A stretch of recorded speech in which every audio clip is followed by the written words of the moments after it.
my phone, I'm like, hold on, let me check the schedule. She keep talking.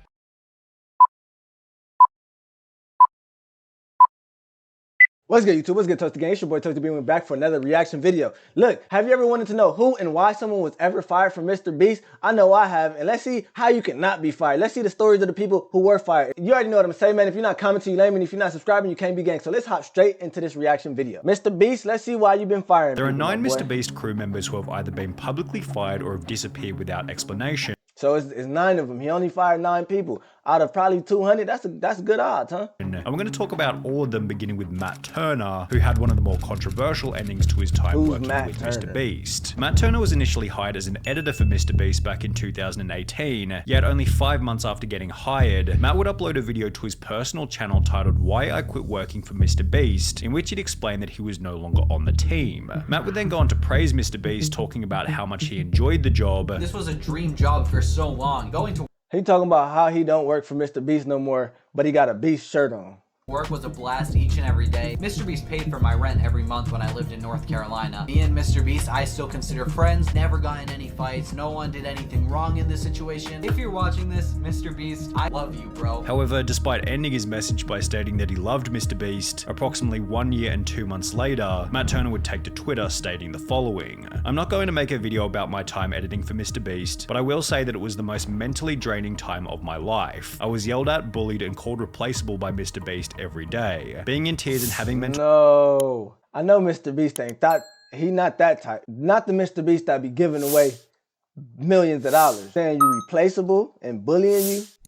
Breakdowns day after day is difficult, and after a while it became... I ain't gonna lie, bro. You must have did something to MrBeast. I can't. We just can't let that slide. Like, nah, you must have did something to him. Let's see the story. Too much. After every editing mistake I made, I was made to feel like an absolute idiot. So that's a summary of almost every day on the team. That's what it was like to work for MrBeast, and that is why I don't work there now. While Matt might have thought that his MrBeast call out would command a bunch of respect and sympathy, the opposite of this happened, and everyone instead began to stick up for MrBeast. I think people are jumping to conclusions with this MrBeast stuff. If this editor really was harassed like that, wouldn't he have spoken up sooner? He's one of the most famous YouTubers, so it would have been easy to start accusing him. I think the bullying is just over-exaggerated. So basically, MrBeast's editor is a kid who hasn't experienced the real working world, so throws a tantrum and starts slamming MrBeast with unsupported allegations the moment it gets tough. Kids these days. Bruh, this was 1 year ago. Why are you coming at him now?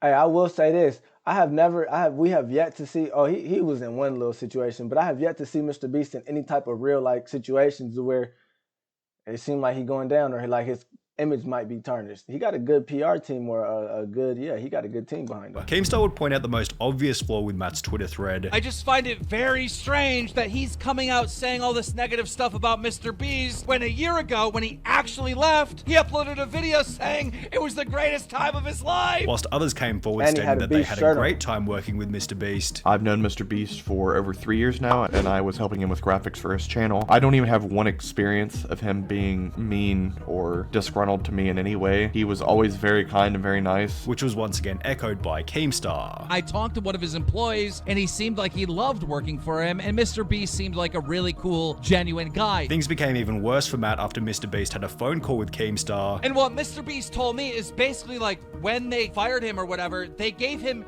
$10,000 and they got him a job at Soar." And shortly thereafter, Matt deleted the tweets and was even brave enough to claim that his Twitter had been hacked. Despite basically being laughed. Yeah, he felt stupid. Man gave you money and got you another job. He didn't just fire you. He got you another job and gave you money. Come on, bro. You should have just...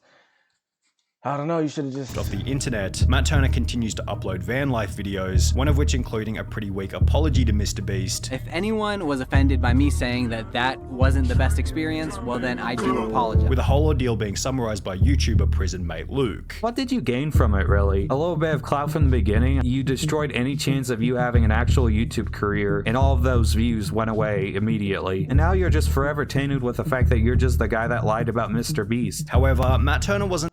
Well, This is why you shouldn't get on YouTube channel and try to milk or try to be a snake for views. The only person to try and expose MrBeast before. But let's see these other people's stories. Yeah, we are watching everybody who got fired. So let's see. Or having it backfire terribly. Back in 2018, Fly Does YT uploaded a video titled My Experience Editing for MrBeast, Worst Week of My Life, in which he'd foolishly accused MrBeast of faking the content before going on to make the bizarre point that MrBeast didn't even appear in the videos. When you make a YouTube video for your channel, you should, we'll go film your video without you. That's cool, yeah. The claims were so outrageous that MrBeast himself took to Twitter before stating, "If you think I'm faking my videos, then ask the streamer to whom I gave hundreds of thousands of dollars when they get them. Go and ask somebody who got part of the $500,000 that I gave away this year when they got it. You will not find a person who said I did not give them any money." These tweets were followed by MrBeast appearing on Drama Alert, where he'd explain the situation from his perspective. I paid for his plane ticket, his Uber, his hotel for a week, his Uber, and his plane ticket, which he made a 25-minute quote-unquote exposing video on me, but doesn't mention that I spent thousands of dollars getting him here, paid him $750.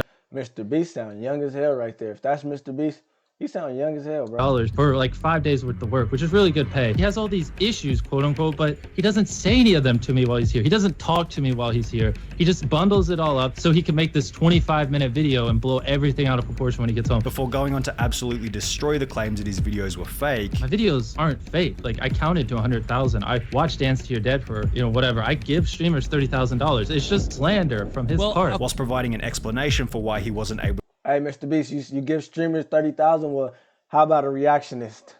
You should give us some money, man. To fully appear in one of the videos. I have Crohn's disease. Most of you don't know what it is. It was really acting up. So I said, hey, you guys go film the rest of the video. I want to go nap. I got to take it easy. Now he's making an exposed video like, oh, MrBeast doesn't film his own videos. Like, what are you going on about, man? You're trying to pin the fact that I have an illness on me. And like, I'm not public about this type of stuff. Which once again prompted a former employee to come out stating, as someone who is friends with both MrBeast and Fly, it is my unbiased opinion that Fly is in the wrong. Unlike Matt Turner, Fly has since had a relatively successful career, having built a channel with over 300,000 subscribers, yet he hasn't been nearly as successful as Jake the Viking, who's been able to show that a peaceful ending with MrBeast is always the most beneficial path. Jake appeared on the MrBeast channel for the first time back in June 2018, as Jimmy required a strong character to include within the videos. Can you dip this in the water tank for me? It's really heavy, but you're like a big boy. At this point in time, the content was often quite physical, and therefore having Jake as a member of the team worked out perfectly. However, get in the comment section, let me know why y'all think he's mad.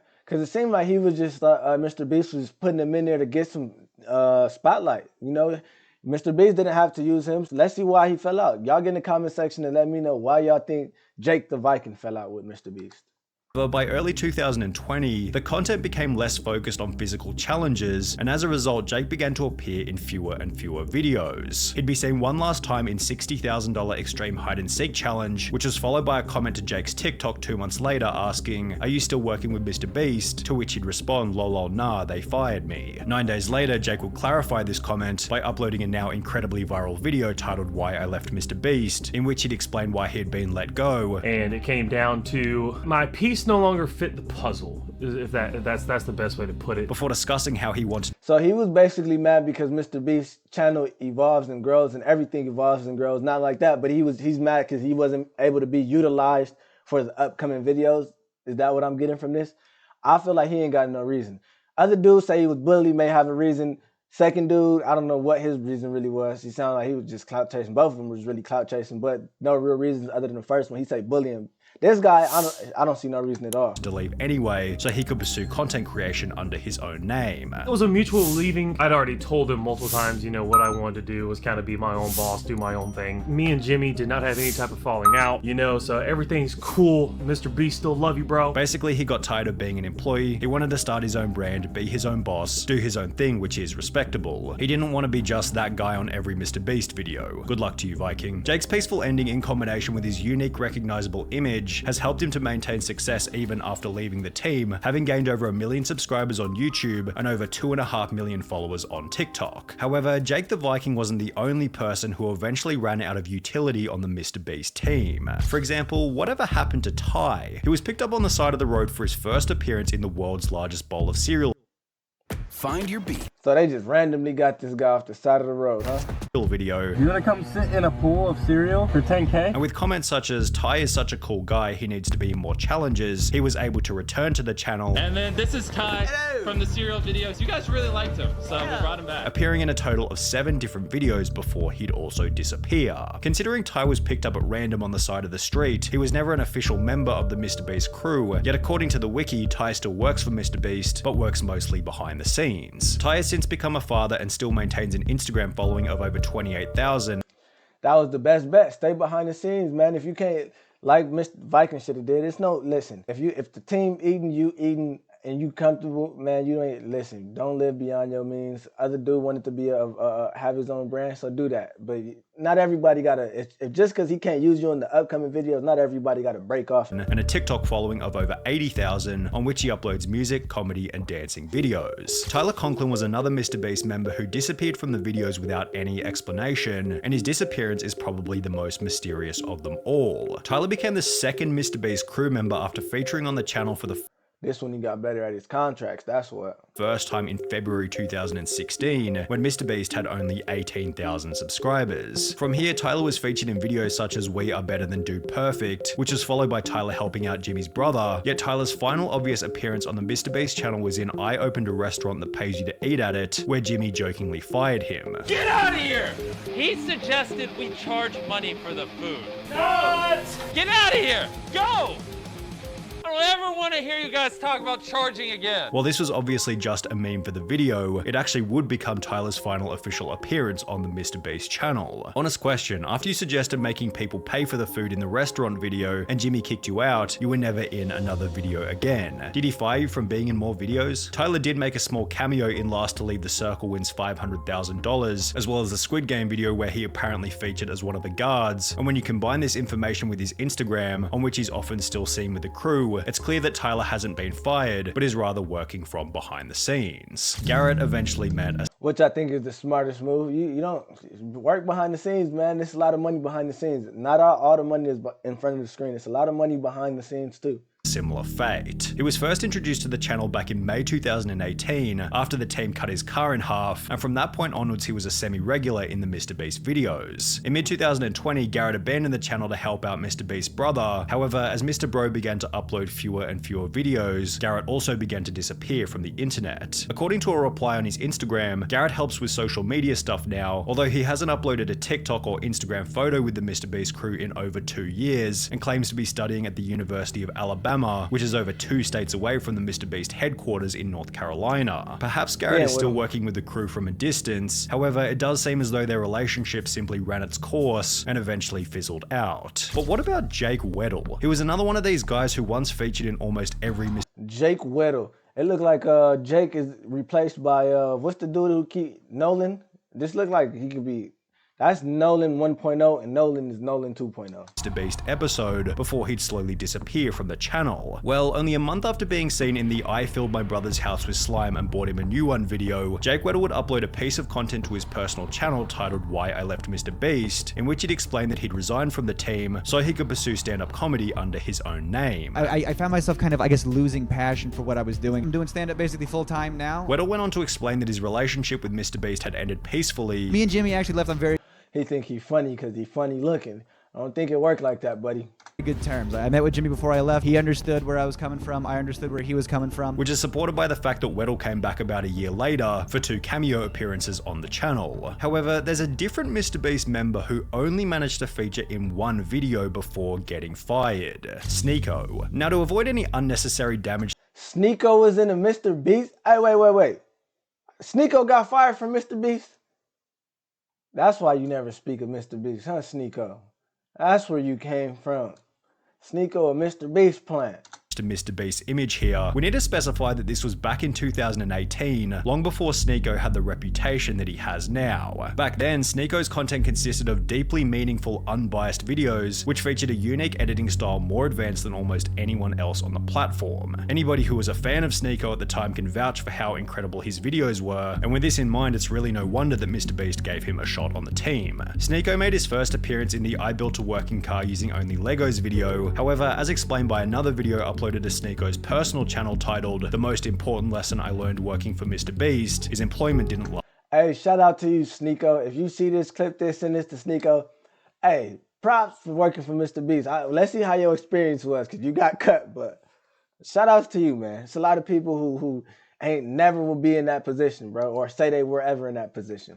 Last for very long. I started working for MrBeast 2 years ago. It didn't last long because I got caught up with my ego, and this was during a time when I wasn't uploading on YouTube at all. Sneako maintained a level of respect toward MrBeast even after leaving the team. However, the same can't be said for Marcus Pearson, who became the most controversial firing in MrBeast history. When Marcus was first introduced to the channel back in 2019, he quickly became a fan favorite. However, after being featured in the MrBeast Christmas special that very same year, Marcus stopped appearing in any of the videos. 5 months later, in May 2020, a fan would ask on Marcus's TikTok, "When you coming back to MrBeast challenges?" To which he'd respond to ask him, implying that maybe Marcus had been left in the dark about his future involvement on the channel. Approximately 3 months later, in August 2020, Marcus was officially removed from the team, although unlike most of the other MrBeast members, Marcus didn't leave peacefully. So I gotta destroy him, bro. So I'm gonna destroy you, bro. I'm gonna destroy you eternally. For a long ass time, you gonna feel this. You gonna feel this tomorrow, the next day, and the next day. You ain't gonna forget about this.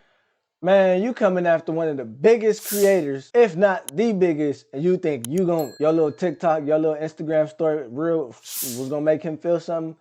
Buddy, he sent 2 hackers to go shut everything. He shut your whole IP down. You couldn't say nothing now. Marcus would take to Instagram and post a 12-minute story in which he'd make some absolutely delusional claims, such as MrBeast started the pandemic. He started this pandemic for a reason. Marcus was a leader whilst MrBeast was a follower. I was born a leader, and he was born a... All right, there's somebody at my door, man. I guess he's clout chasing for sure. He making shit up. You already know, Say Man, get in the comment section. I don't even think I said that right, but you already know, Say Man, get in the comment section. If you ain't commenting, lame, and if you're not subscribing, you can't be gang, stay lit, get chips, and don't quit. We're on to some big numbers, so you already know what I'm saying, because I'm finna say, man, let's get it. That ending was fucked up, but we out.